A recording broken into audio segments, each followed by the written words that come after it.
আজি আমাৰ ঘৰতে থকা হ'লেও হয়চোন। কাইলৈ কলেজ আছে। কি হ'ল? মোৰ ওপৰত কিবা খং উঠি আছে? কি হ'ল? একো নেমাত যে?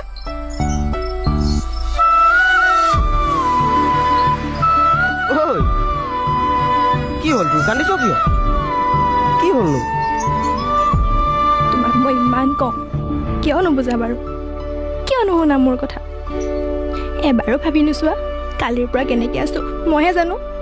না কাৰোবাক কিবা ক'ব পাৰিছোঁ, না মই শান্তিৰে হ'ব পাৰিছোঁ। কাক কি ক'ম? কান্দিব মন গৈছে মোৰ কাৰোবাৰ বুকুত মূৰটো থৈ। ছোৱালী, তই সঁচাকৈ বহুত সৰু হৈ আছ দেই।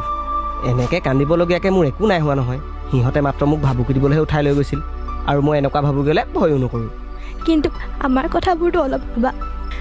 আমাৰ সপোনবোৰ, তোমাৰ সপোনবোৰ, সেইবোৰ জানো শেষ হ'বলৈ দিবা? আৰে কিয় শেষ হ'বলৈ দিম আকৌ? তোক লৈ, আমাৰ সপোনবোৰক লৈ বহুত আশা আছে। আৰু ৰচোন, প্ৰেম আৰম্ভ কৰিছোঁহে। কলিতে মৰহি যাব বুলি ভাবিলে নহ'ব নহয়। এই যিটি কথা কৈ নাথাকিবাচোন। ক'তনো যিটি কথা কৈছোঁ? সঁচা কথাটোহে কৈছোঁ কিবা। হ'ব।